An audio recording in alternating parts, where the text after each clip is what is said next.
आशा करता हूँ कि आप लोग बहुत ही अच्छे होंगे और आप लोगों की पढ़ाई बहुत ही अच्छे ढंग से चल रही होंगे। कल हम लोगों ने 200 क्वेश्चन कर लिए थे और परसों हमने 200 क्वेश्चन कर लिए थे, यानी कुल मिलाकर हम 400 क्वेश्चन कर चुके हैं संस्कृत के ट्यूशन भाग 1 और 2 के। उसके बाद हमारा संस्कृत समाप्त हो जाएगा और फिर कल से हम दूसरे सब्जेक्ट यानी सोशल साइंस की बात करेंगे। तो आइए हम शुरू करते हैं। यहाँ तक हमने कल कवर किया था। आज से हम यहाँ से शुरू करेंगे, यानी विश्व शांति पाठ से। विश्व शांति पाठ में हमारे कौन कौन से ऑब्जेक्टिव इम्पोर्टेंट है उसको आइए एक नज़र दौड़ा लेते हैं। देखिए, विश्व शांति पाठ में कैसे वातावरण का वर्णन है, यानी जो विश्व शांति पाठ है उसमें वातावरण के बारे में वर्णन किया गया है और कैसे वातावरण के बारे में वर्णन किया गया है वही हमसे पूछ रहा है। तो इसमें ऑप्शन ए होगा, अशांति के बारे में वर्णन किया गया है। अवैर, करुणा और मैत्री भाव से किसकी उत्पत्ति होती है? ऑप्शन बी, शांति की। अशांति और सहिष्णुता दोनों का कारण कौन है? तो ऑप्शन सी होगा, कलह। जहाँ पे कलह होगा वहाँ पे अशांति होगा, वहीं पे असहिष्णुता होगा। इसी के लिए कहा गया है कि कलह को, जिस घर में कलह होगा उसमें कभी भी अशांति, असहिष्णुता उत्पन्न होती रहेंगी, कभी शांति नहीं होगी। इसलिए कलह को हम अपने से क्या करना चाहिए? दूर करना चाहिए। अब ये क्वेश्चन नंबर 4 में, ईर्ष्या और सहिष्णुता किसको उत्पन्न करते हैं? इसका क्या होगा? बी, अशांति। यानी हम किसी से अगर ईर्ष्या करें तो क्या उससे हमारे अंदर अशांति ही उत्पन्न होगी, शांति उत्पन्न नहीं हो सकती। इसलिए सभी के साथ प्यार करना चाहिए, सभी के साथ अच्छे से रहना चाहिए, तभी जाकर हमारे अंदर शांति आएगी। क्वेश्चन नंबर 5 देखिए, अशांति किसके लिए समर्थक है? तो क्या होगा? मानवता के विनाश के लिए। अशांति किसके लिए समर्थ है? जब जब अशांति हुआ है तब तब मानवता का क्या हुआ है? विनाश ही हुआ है। इसलिए हमें इसका आंसर क्या हो जाएगा? सॉरी, आप लोगों को दिखाई नहीं दिया। इस 4 नंबर क्वेश्चन में हमारा आंसर क्या हो जाएगा? अशांति होगा। और क्वेश्चन नंबर 5 में हमारा आंसर क्या हो जाएगा? डी, यानी मानवता के विनाश के लिए। अशांति सागर के किनारे कौन दिखते हैं? संसार दिखता है। ये जो संसार है वो अशांति सागर के किनारे दिखता है। अध्यासीन, यानी अध्यासीन का अर्थ क्या है? ऑप्शन डी, स्थिति, यानी स्थित। अध्यासीन का अर्थ क्या है? स्थित है। इसे याद रखेंगे, इसका ऑप्शन डी सही होगा। अनेक राज्यों में परस्पर क्या प्रचलित होता है? शीत युद्ध। शीत युद्ध जो है वो अनेक राज्यों में क्या है? परस्पर रूप से प्रचलित है। अब आइए क्वेश्चन नंबर 9 की बात कर लेते हैं। क्वेश्चन नंबर 9 देखिए, असहिष्णुता को कौन जन्म देता है? द्वेष, अशांति, असहिष्णुता को क्या जन्म देते हैं? शांति किसके स्थापित होती है? जो शांति है वो किससे स्थापित होती है? परोपकार से, पुण्य से। वैर से वैर का शमन क्या है? ऑप्शन बी, असंभव। अवैर वैरस्य शमनम असंभवम, यह किसकी युक्ति है? तो क्या होगा इसका आंसर? भगवान बुद्ध यानी महात्मा बुद्ध की क्या है? ये पंक्ति है। वसुधा पद का पर्यायवाची कौन है यहाँ पे? यानी वसुधा जो पद है उसका पर्यायवाची का मतलब क्या होता है? उसका ही दूसरा नाम। तो क्या हो जाएगा इसका? पृथ्वी। पृथ्वी को ही क्या कहते हैं? वसुधा कहते हैं, वसुंधरा कहते हैं, धरती कहते हैं। ये सब पृथ्वी का क्या है? पर्यायवाची शब्द है। वस्तुतः इस समय संसार किस महासागर के कुल मध्य स्थित दिख रहा है? ऑप्शन सी, अशांति महासागर। इसका क्या आंसर होगा? अशांति महासागर। एक देश दूसरे देश की उन्नति देखकर क्या करते हैं? ये सबको मालूम होगा, द्वेष करते हैं। एक देश क्या देखकर दूसरे देश से द्वेष करते हैं? मतलब एक जो देश है ऐसे दूसरे देश में क्या देख लेता है कि द्वेष उसके अंदर उपस्थित हो जाती है? तो उत्कर्ष। यदि हम अपने आप में देखें, अगर मान लीजिए कि कोई भी गांव में देखिए आप, यदि एक पड़ोसी दूसरे पड़ोसी से अगर ज़्यादा समृद्ध और शक्तिशाली हो रहा है तो एक पड़ोसी क्या कहेगा? उसके अंदर जलन होगा कि कैसे करें कि ये नीचे आ जाए, इसका नाश हो जाए। वहीं उसी को क्या ये देश के रूप में कहा है कि एक देश क्या देखकर दूसरे देश से द्वेष करते हैं? तो उत्कर्ष देखकर। इसका कार्यान्वयन अनिवार्य है, तो इसका ऑप्शन क्या हो जाएगा? बी, उपदेश का। कौन बलपूर्वक निवास के योग्य है? तो स्वार्थ का उपदेश क्या है? बलपूर्वक निवास के योग्य है। सभी देश में क्या दिखते हैं? तो सभी देश में क्या दिखते हैं? अशांति दिखती है। सभी लोग क्या छोड़ें?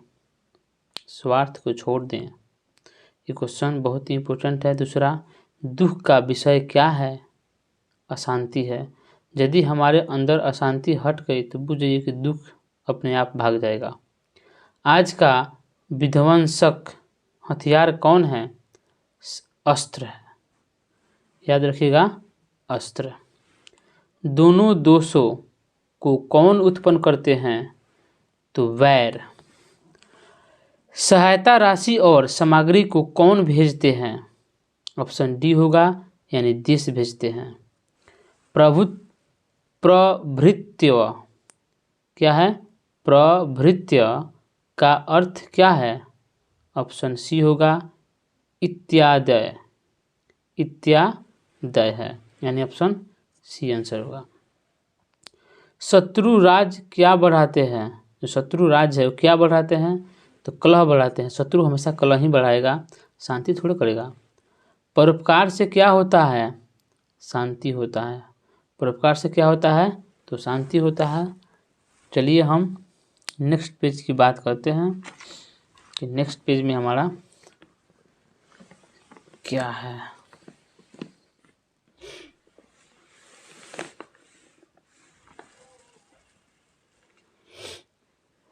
यहाँ देखिए कौन सा पाठ आ गया? शास्त्रकारा। ये नेक्स्ट चैप्टर है। तो शास्त्र क्या होता है? ज्ञान शासक होता है। शास्त्रकारा पाठ में उठकर सादर अभिवादन कौन करते हैं? ऑप्शन डी, छात्रगण करते हैं। क्या होगा? छात्रगण करते हैं। शास्त्र कब वेद का रूप होता है? नित्य। इसका ऑप्शन बी होगा। शास्त्र मानवों को किसका बोध कराता है? ऑप्शन सी होगा, यानी कर्तव्य सी होगा। शास्त्र का नित्य कौन सा रूप है? ऑप्शन सी, यानी वेद रूप है। पिंगल किससे वेदांग शास्त्र के प्रवर्तक आचार्य है? तो क्या हो जाएगा? इसका ऑप्शन ए हो जाएगा, यानी ज्योतिष। वेदांत दर्शन के प्रवर्तक कौन है? तो वादरायण है। वेदांग कितने हैं? तो वेदांग 6 है। ठीक। वैशेषिक दर्शन के प्रवर्तक कौन है? कणराद है। बराहमिहिर द्वारा रचित कौन सा ग्रंथ है? तो बराहमिहिर द्वारा रचित कौन सा ग्रंथ है? तो बृहत संहिता। बृहत संहिता जो है वो कौन लिखा है? बराहमिहिर द्वारा लिखी गई है। तो बृहत संहिता जो है वो किसके द्वारा रचा गया है? तो बराहमिहिर द्वारा रचा गया है।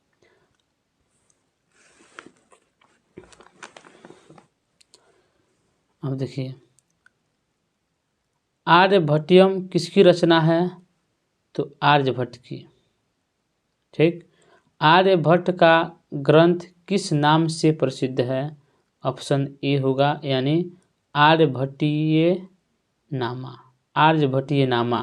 ठीक, यानी ऑप्शन ए। भारतवर्ष में किस महान परंपरा को सुना जाता है? क्या होगा? शास्त्रों को सुना जाता है, यानी भारतवर्ष में महान परंपरा क्या है? शास्त्र है। भारतीय दर्शन की संख्या कितनी है? तो भारतीय दर्शन की संख्या कितनी है? 6 है, यानी 6 है। भारत का कैसा गौरव सब तरह से समृद्ध है?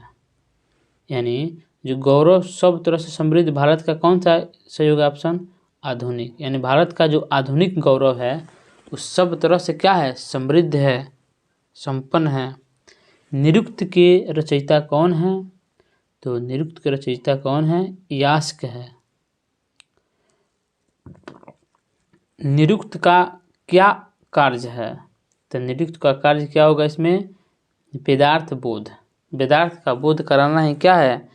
निरुक्त का कार्य है।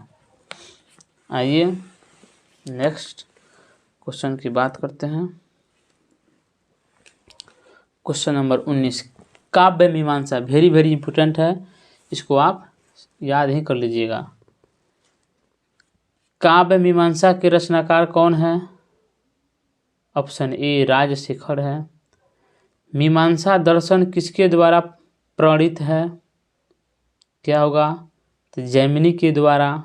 जैमिनी क्या है? मीमांसा दर्शन के लिए प्रेरित है। ठीक। किसके द्वारा रचित व्याकरण प्रसिद्ध है? पाणिनि के द्वारा, यानी ऑप्शन ए। कपिल किस दर्शन के प्रवर्तक थे? सांख्य दर्शन के थे। ठीक, ऑप्शन डी। कर्मकांड ग्रंथ कौन है? तो कल्प है। कल्प क्या है? तो कर्मकांड ग्रंथ है। कृषि विज्ञान ग्रंथ के लेखक कौन है? ऑप्शन ए होगा पराशर। पराशर जो है वो कृषि विज्ञान ग्रंथ के लेखक है। कक्षा में कौन प्रवेश करता है? तो कक्षा में शिक्षक प्रवेश करते हैं। ठीक। चरक और सुश्रुत ने किस शास्त्र का प्रवर्तन किया? आयुर्वेद शास्त्र का। Option A. ऋषि गौतम ने किस दर्शन की रचना की? न्याय दर्शन की रचना की। न्याय दर्शन की प्रवर्तक कौन है? तो गौतम जी है। मनुष्य के कर्तव्य और अकर्तव्य को कौन बोध कराता है? शास्त्र बोध कराता है। छंद ग्रंथ के रचयिता कौन है? ऑप्शन सी है पिंगाल है। ठीक। चरक सुश्रुत संहिता किस विषय के ग्रंथ है? आयुर्वेद के ग्रंथ है। Option B. पाश्चात्य देशों में अनुशासन को क्या कहा जाता है? तो डी ऑप्शन होगा अध्ययन विषय कहा जाता है। ठीक। कर्णभार रूप के रचनाकार कौन है? कौन है बोलिए? महाकवि भास है। योग दर्शन के प्रवर्तक कौन है? पतंजलि जी है। ठीक। लगध के द्वारा रचित शास्त्र कौन है? ज्योतिष। इनका ऑप्शन क्या हो जाएगा? बी होगा ज्योतिष। महर्षि यास्क के द्वारा रचित ग्रंथ का नाम क्या है? ऑप्शन ए है निरुक्तम। निरुक्तम जो है वो क्या है? महर्षि यास्क के द्वारा रचित ग्रंथ का नाम है। आज हमारा क्वेश्चन पूर्ण रूप से यानी संस्कृत का फाइनल हो गया। कल से हम सोशल साइंस या साइंस जो भी हो यानी नेक्स्ट अगला विषय हमारा या तो साइंस रहेगा या सोशल साइंस रहेगा, दोनों में से कोई एक रहेगा। तो आशा करता हूँ कि आप सभी को ये वीडियो पसंद आया होगा और आप इसे लाइक, सब्सक्राइब और कमेंट्स ज़रूर कीजिएगा।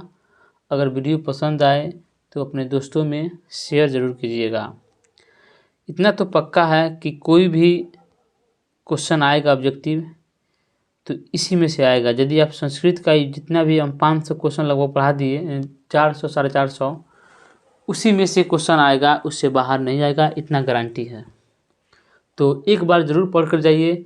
आप 3 क्लास में कम से कम 500 क्वेश्चनों को आसानी से रिवीजन कर सकते हैं। तो ज़रूर कीजिए और फिर कल आइए हम नेक्स्ट सब्जेक्ट की ऑब्जेक्ट